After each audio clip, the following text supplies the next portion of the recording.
it's such a wild, kind of trajectory with you.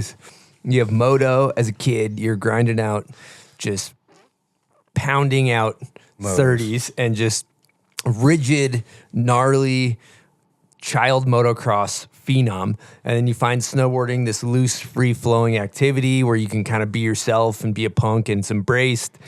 And then I just love how the transition, how did you find your way back into Moto?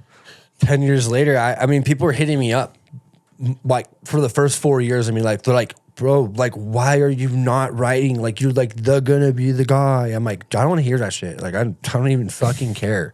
Like, cool. I'm not gonna go kiss I'm over everybody's contracts and kissing ass. Like, I'm like, I can't do it without my dad anyways. Like, it's like me and my dad had so much going on with each other. Like, if it wasn't me and my dad at that point till I got to an older age, like, it was no point for me to go hop on some other thing. I didn't have the right drive. Like, I don't know. I was super bitter and super off. And I'm like, you know what? I got this. And this is helping me out mentally. Like, what I'm going through right now meant more to me than going to be the top-notch fucking pro racer guy. Like, you know what I mean? Like, I learned that dreams weren't so much to me anymore. You know what I mean? Goals, setting little pinpoints in life, it was cool. But, like, dude, you fucking dream every night. You know what I mean? Like, shit gets pulled from you and you're devastated, especially at that age with no control of what the fuck is really going on. You have so much going on in your head and so much is going on for you that when you finally get a chance to have doing it for yourself, things are brand new and foreign. You know what I mean? And like, I got to a point where like people were trying to get me to ride and I'm like, no, fuck that. I don't do that. No, I'm not going to do it. Not going to do it. Don't call me. Stop calling me. You know what I mean? Over it. Like mad people, like people were trying to like buy me bikes. I'm like, no, you're not. No one's buying me shit. I'm nobody. I'm not doing this. And then fucking years went on and like around like 23, 20, I was kicking with Nigel a bunch and Nigel was like I just started hanging out with him like through, Chase Webb and because I knew Chase from like when he was really little and then one of the other buddies that was hanging out with him and kind of like branched into each other. And then he kind of like knew like rode. So Nigel grew up riding. So he loved like riding dirt bikes. And then my buddy Gary Johnson, he was like getting Nigel to go ride and he'd go to the tracks and do all this shit. Nigel had this nice ass bike. Monster got him or something. And for like the first couple of years, he's like, come ride with me. I'm like, I don't do that no more, dude. Nope. And I was just surfing every day. Like this is like when I was, I always surfed my whole life, but like just surf, snowboard in the winter, surf and skate all summer. And I was still like, I was building my way up snowboarding. Like, I'm getting a little better. I'm actually making it something, I'm creating my own style. I'm like not Bradshaw's like little pocket Is this guy. Mark-ass era?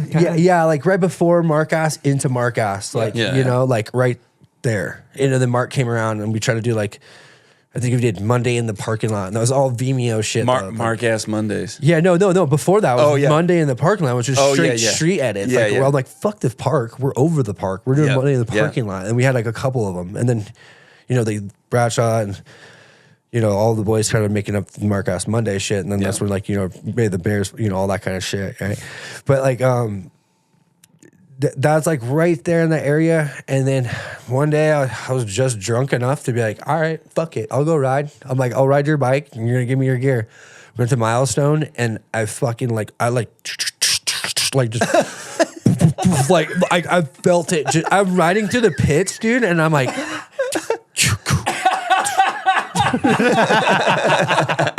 Optimus Prime. Whoa. This is for real. Like, and like from when I left, it was like grind. Like focus, like, everything that you think of that goes through your brain. Like for most people that learn how to do it, it's like fucking crazy. Like for me, it's like clock. I could do it better than walking, like straight up. I have to admit that. You see me walk. I've seen you walk. That's true. That's facts. Dude. So not like I'm like I hop on the track, bro, and like there's like a little like roller section and just not even fuck around, just wheel tap, triple, land into the corner with my foot out, and I'm like go around the corner, I'm like, whoa. I'm like, whoa. I'm like, and I just went to tunnel vision, dude. 8 laps, fucking pinning it, dude, whipping the bike like fully on. Like, every jump by like the second lap, like just ripping. I came off the fucking track, bro. Like I arm pump. Like I didn't even have that but arm pump because I forgot what was even happening. And then my arms were just so stiff.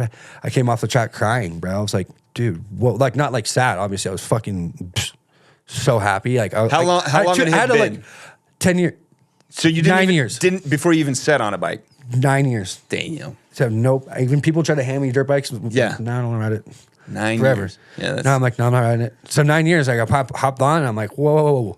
I'm like, I got off the pit, and like I was like started crying, and I took a lap, and then I took another lap in the pits, like because I was like tearing up, and I'm like I couldn't stop crying, but I was like, fuck it, I'm going. And then like dude, I was like, dude, they're tripping on me, like. Whoa, like what the fuck? You know, it was all hyping me up. I'm like, dude, I was the most happiest. I couldn't shut the fuck up for like 3 hours. Like, dude, I was so stoked, bro. And then I had no credit, so it took me a year to get a bike.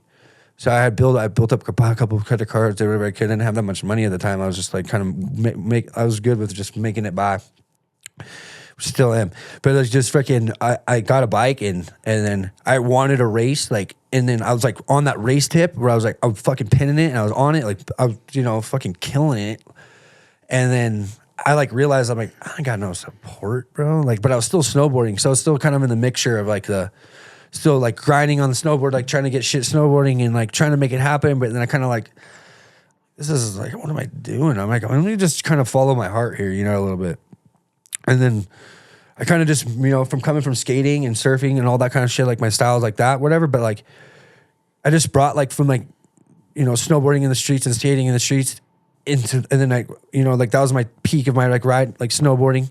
And then like, I like thought about my racing and like, I got all these fucking techniques and skill from racing. You know what I mean? It's never going to go away. Obviously. I mean, fucking almost more time off. I do better. It's weird. It's just like, I don't need to ride every day. It's one of those things where like I don't like. It's almost worse for me to ride every day because I start to get over.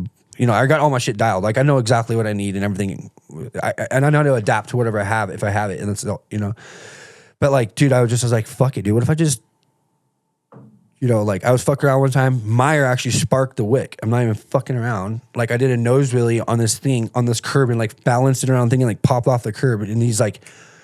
Well, it's like, you should do some street shit. I'm like, I've been thinking that, you know what I mean? And then I remember I would see like dirt bike jumpers. I'd be like, why aren't they like I drive by a golf course thinking like, some fucking dirt bike, should just jump through a golf course right up because I think I'd seen like someone rode on some stairs on a dirt bike. I was like, I didn't even realize you could just fucking drive a dirt bike up some stairs. Yeah. But like you could fully film street shit. Yeah. Yeah. And then like I basically like I like started towing in like not all the boys to fucking spots that they didn't want to push into. That would take a lot of energy, like so they can get some speed. And that's pretty much what the whole deal was, just because so they could save energy. And like I fuck a bungee. Yeah. Call him wolves. Yeah. That's why I want to do like combo moto part and shit. Like pull me into like a snowboard spot and just ghost ride the bike and shit. Like, I want to really do that. But like, so like I started fucking around. I'm like, dude, fuck it. I'm gonna just start trying to film a video part. And then like I started to, but I couldn't get I couldn't get the visual to people. I'm like, dude, I'm trying to skateboard on my dirt bike. If that makes any more sense. Like, you know what I mean? And so I got like a handful of clips, and this is like right when Twitch had his like real moto, and he had like a couple. You had a wall ride in there. This was pre real moto. Yeah. So like I started. That's when I started riding again. Twitch's old mechanic. He fucking grew up with me, and Twitch knew me from like crusty shit, right? You know what I mean? And like we like knew each other, but not like now or whatever. And so I would come and hang out with him all the time. But like I just started riding. Like I'm talking within 5-6 times on the bike. And I came from 2-stroke. So I only rode the 4-stroke for so long. So like at first it took me like a kind of a minute to understand the 4-stroke. Like I'm not gonna lie. Like it's just so much easier. Yep. So like I was doing all this work that I didn't need to do. Like getting into first gear on a 450, it's not doesn't make you don't even need to do that. Like, you can stay in third gear most of the time. Like unless you're riding supercross, you know what I mean, to pop over shit, like or steep jumps that I hit on the hills, like second gear is pretty much all you need. Third gear is barely. But like if you go ride like a track like Paris today, like I swear to God, I don't even get out of third gear. Like it pretty much just you never get that wide open enough. You never like, but on a two stroke, I'm like first to fourth and like, that's like my technique of life. You know what I mean? Like I'm like, oh, this is now I'm riding again. You know what I mean? Riding that new two stroke, oldest two stroke I got. But where am I going with this? You were talking about Twitch just starting to get into street kind of moto stuff. Well, no, Twitch is just killing it. Twitch was just sick with it. You know what I mean? He wasn't like he was getting into it. He just like he wanted to do something different. And I know like he was filming that real moto and he filmed a couple street shit differently, but I was already kind of doing that. But I didn't really say anything because I was trying to film the video part. Like this is like 2016, like a year after I got back on the bike, like just in that year. Cause I got on the bike like 2015 and I kind of had like a little weird year of like kind of back and forth. And in 2016, I started doing that and towing in the boys and all that shit. And I like didn't post it because I was trying to save the clips, but then Real Moto posted and I'm like, my clips are all over the place right now. I'm like, I'm just gonna start posting them on Instagram. And I posted a couple on Instagram. And then I ran into this dude one day. I was just riding on the ditch like I always do with like a couple of the boys that like, the LA River you're talking about? It's in, this one's in Long Beach. Though, okay. But it is LA River. But like, there's a couple of the boys like Ashad and Ed Duff and all these, kids would go ride on Sundays after like drinking in the fucking ditch. And I'm like, you guys are riding that thing all the time? I'm like, what the hell? I'm like, I'm gonna bring my 450 out there. That's fucking sick. They kind of sparked it up too because they just go cruise around with like Dane Berman and all there's this little Long Beach crew that would climb the wall and ride it and shit. So one day I meet up with them and go ride it, and my buddy John Note, he's filmed a bunch of shit for like skating and stuff, and he started working for Donut Media at the time, which is a car thing, which is now Race Service, and Donut Media was going to put this on for me at the first part. So he has a fucking new red and he goes, dude, you want to like film like a video part? I'm like, do you want to film a video part? Like, I'm like, what? Like, I've been wanting this forever. So he's like, dude, this fool dedicated this whole like year for me to go film this part with no budget. And he was trying to get some shit together. And then Donut Media was transferring over to Race Service. So there was like a weird little predicament in that spot. And then we got the part done and it took like 5-6 months to just drop. Because they were trying to figure things out. And I got all these clips, and I'm like, I'm not going to go any more farther than this. Like, I've already done enough kind of heavy shit. But, like, I mostly did everything on that first part with no ramp and just purely homage. The Cowie? Yeah. The Cowie part? That thing's got almost 1 million views. When I just watched it. It's crazy. Dude, on Facebook, it got like 6 million. Crazy. Yeah, like when it first dropped, before it was put on YouTube, it had like 6 million because they had like this weird, I don't know why. Different media player or something? Yeah, some weird shit. I was like, damn, oh fucking Jesus. Like I'm getting blown up from it. I'm like, holy shit. And then, the Fox thing came around, but the whole Fox thing kind of went out the door because of COVID, and everyone changed and all that kind of shit. But, at that time, like, dude, John Note was there for me and fucking was able to pull off this shit and like that no one's done yet. Like, people hit the streets and they called it poaching, which fucking still drives me crazy. It's like, imagine if I rolled up to you guys want to go poach a spot on a skateboard, like we're skating, like that doesn't work. Yeah, how does names go? Like, I don't know. They call it poaching and urban and shit. Like I'm just like, yeah, like I guess are we stealing something? I don't know. It's just kind of fucking. I just didn't grow up like that. We grew up like we're in the streets, dude. Like that's in the streets. Just tricks. Word. You're like, I'm gonna fucking 5-0 this rail, or what would it be like a wheelie? I guess? Yeah, I don't know. I'm gonna wheelie this rail. Yeah, manual the rail. But you would be like, yeah, I'm gonna 5. It's like a 5-0. Gap tail press. Yeah, like that's what I'm saying. I've got more love from the fucking skate and BMX industry that like know the streets, more than Moto ever has. Like, fucking. I mean, that's kind of what I reached for, though, too. You know what I mean? Like, it kind of manifested it, like, 9.